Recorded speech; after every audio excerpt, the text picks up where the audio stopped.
I'm Jordan, and welcome to the studio.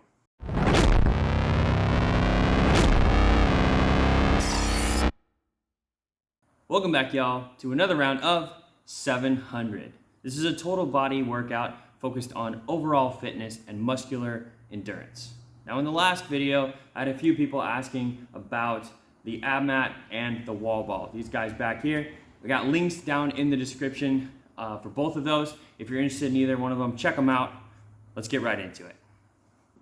We've got 7 exercises, 25 repetitions of each one, and up to 4 rounds of each of those exercises. Up to 4 rounds, meaning start slow. If you're new, if you haven't worked out in a while, always hit it slow and then work your way back up. We don't want to go too hard too fast and burn ourselves out or get hurt or get injuries or anything like that in the beginning. Start slow, work your way up to those 4 rounds. You will get there, I promise. It takes a little time, but be smart in the beginning and it will pay off in the end. As we start off the 4 rounds, always remember the first round is the warm-up round. So instead of doing a really extensive warm-up or anything crazy in the beginning, we can actually use the first round as the warm-up. Use the exercises nice and slow, get the form down, get the movement down. Form is number 1. Again, along with safety, we always want to be safe. We want the form proper, perfect, good. We want that every time. Start slow, work your way up to speed and power. But those are not important if the form is not there.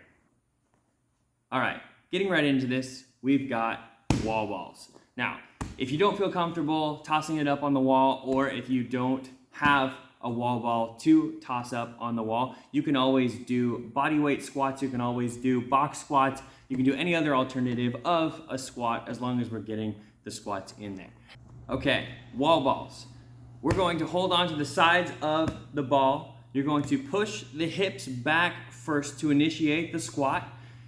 Digging through the heels, you're going to explode from the bottom, and as you reach the top, your arms will extend and you're just going to let go of the ball at the top.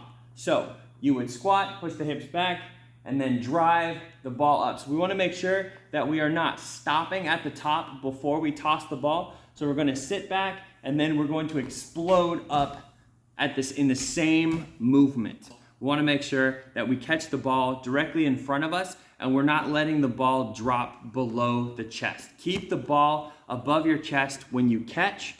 Keep it under the chin. Go into your full squat in a singular movement. So we don't want to catch the ball, stop, and then initiate the squat. Think about one fluid motion, one singular motion.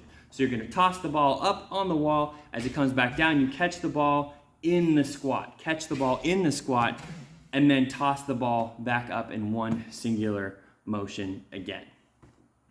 If you don't feel comfortable tossing the ball up on the wall, you can always just extend your arms. So you could do a squat, and then you can press the ball directly above your head, pushing your head through your arms to make sure that we're not leaning back and hurting that lower back. So we'll squat, reach,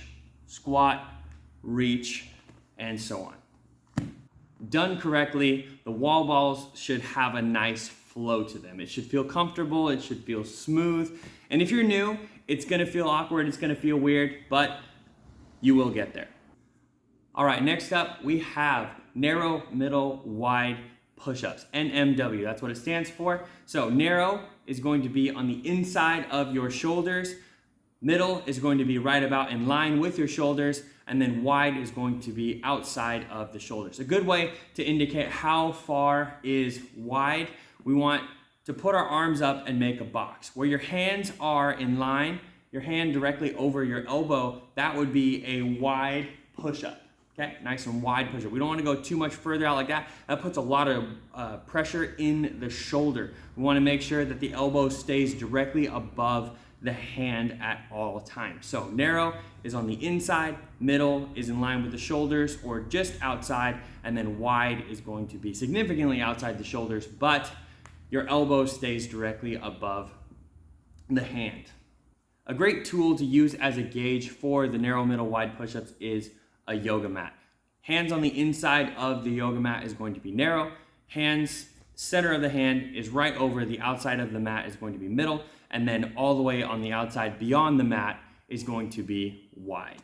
Going through the narrow, middle, wide push-ups, we are going to do them in sequence. So we're going to go narrow, middle, wide, that's 1, narrow, middle, wide, that's 2, and we're going to do 8 sets of those in that order, making sure that we are flowing through each one and making it nice and smooth. Always remember that the 2 pieces of equipment that this workout is built around are the wall ball and the ab mat. There are other pieces of equipment that can come and go and be added as alternatives or modifications if we need them, but those are the 2 main pieces of equipment that really make this workout what it is. Using the ab mat on the push-up is absolutely wonderful. It is okay, it is great. If you can do them on your toes again, that is wonderful, but use the ab mat. We have one, so use it. If you don't have one, again, there's a link down in the description. Check it out, get one, and make your workouts that much better. Next up, we have step overs. We're using the wall ball as a guide, as a gauge to step over. We're gonna stand directly next to the ball, both feet together, and we're gonna step directly over the top of that ball. We wanna make sure that our foot does not go slightly in front or slightly behind. It's gonna be really easy to drag the toes behind the ball instead of stepping directly over the top. Now be super careful. If you step on the ball, it can be wobbly and we don't wanna fall down on this. So be mindful, pay attention, go nice and slow. As always, start slow and work your way up as we progress and get more comfortable. So stepping directly over the ball, make sure that when we step over, we touch both feet. So we're gonna step over, both feet. Step over, touch the other toe. So just touch and go with the inside foot, that is okay.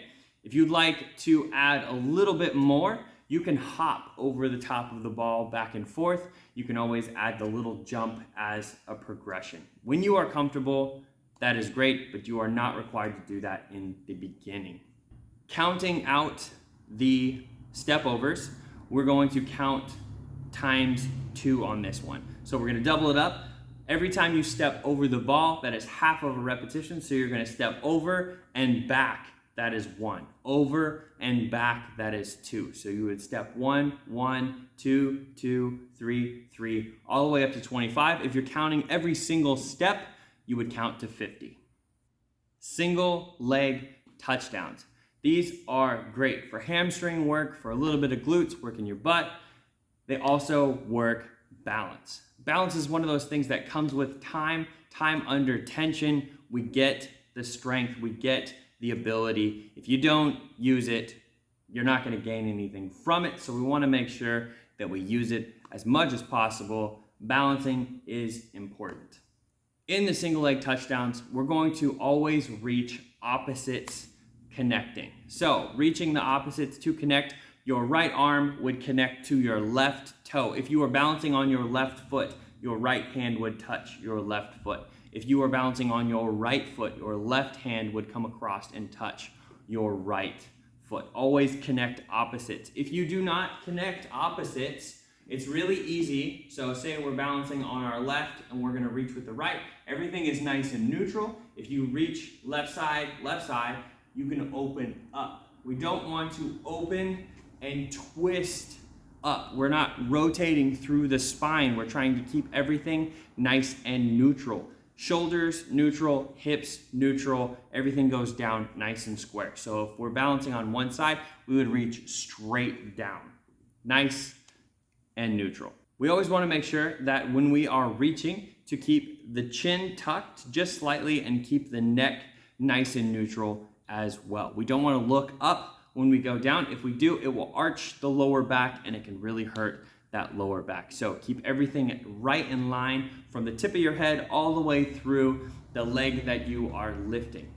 A great way to initiate the single leg touchdowns is to lift the opposite leg first. So whatever leg you are not balancing on, lift the leg before you hinge forward. We are not bowing forward, so we're not bending at the waist and bending over. We are hinging. So we're going to lift the leg to hinge forward, and then we're going to come back up. So you're hinging straight through. If there was a pin that went straight through your hips, you would hinge right on that point, going straight over, and coming straight back up. Try to, if you would like the challenge, try to balance the entire time. So instead of touching your toes in between every time, try to do all 12 repetitions on one side without touching the non-balancing leg. Good luck. Make sure in the single leg touchdowns that we always keep the balancing leg nice and soft in the knees. So always keep a slight bend in that balancing leg's knee so we're not locking it out. If you lock it out, it is much, much harder to get that balance in there, and you're gonna be using a lot more of your ankle. It's just gonna be weird. It's gonna put a lot of pressure in your hip. It's just gonna feel wrong because it's very unnatural. So always keep the knee slightly bent in the balancing leg. Moving on to moving side planks. We're gonna cross the arms. It doesn't matter which hand is in front. We're just gonna have it nice and controlled, whatever is nice and comfortable for you. Kind of like when we're sitting crisscross applesauce, whichever leg goes in front, that is okay. It is comfortable for this particular exercise. It is absolutely fine to put your right arm over the top or your left arm over the top, whichever one you'd like, as long as you put it back where you found it.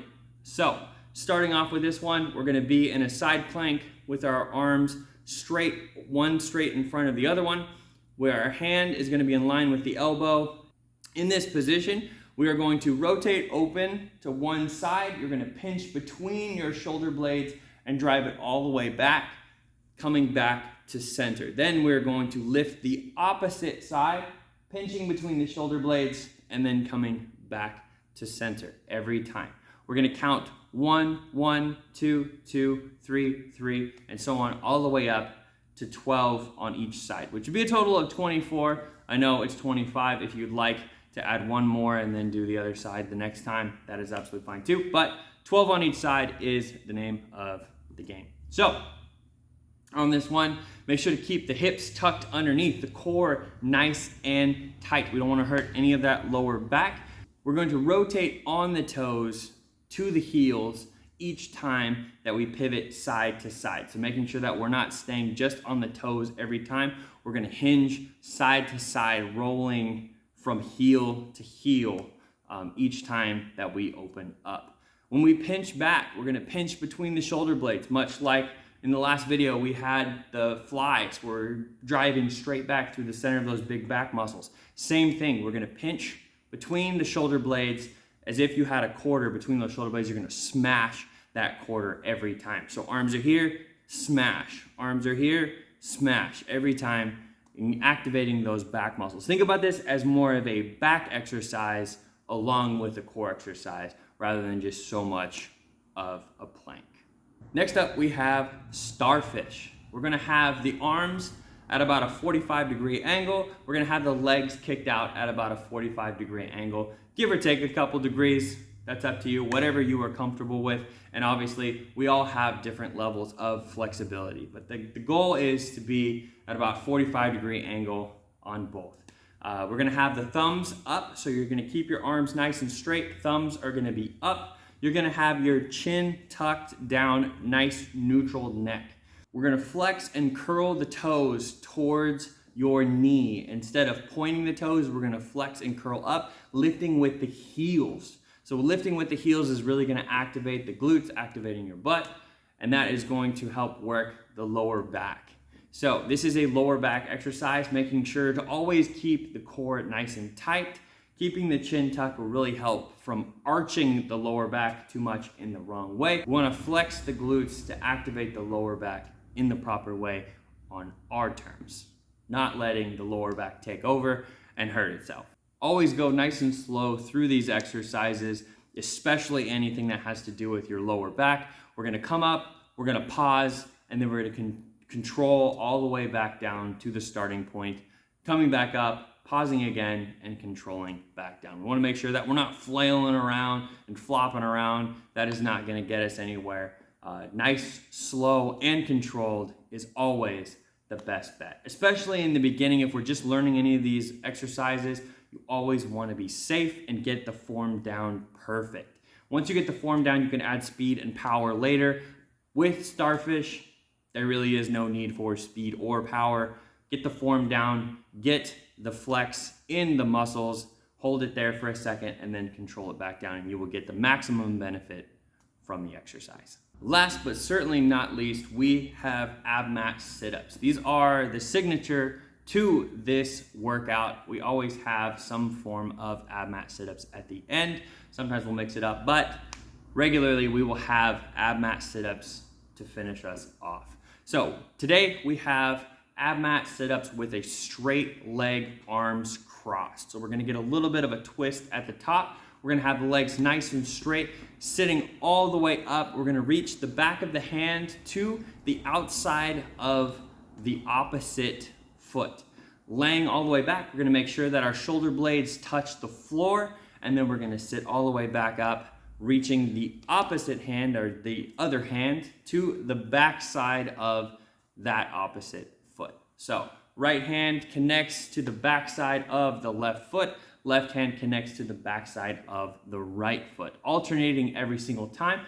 The name of the game is 25, so we are going to do 24. So we're gonna do 12 on each side, and then the last one, we're just gonna come straight up, touch both toes, and finish off nice and strong. Thanks y'all for watching today. If you liked the video, smash that like button, smash the subscribe button, and always hit that notification bell so you're always first in line for new videos and new workouts. We're in this fitness journey together. Don't give up. Keep moving forward. I love y'all, and I'll see you on the next one.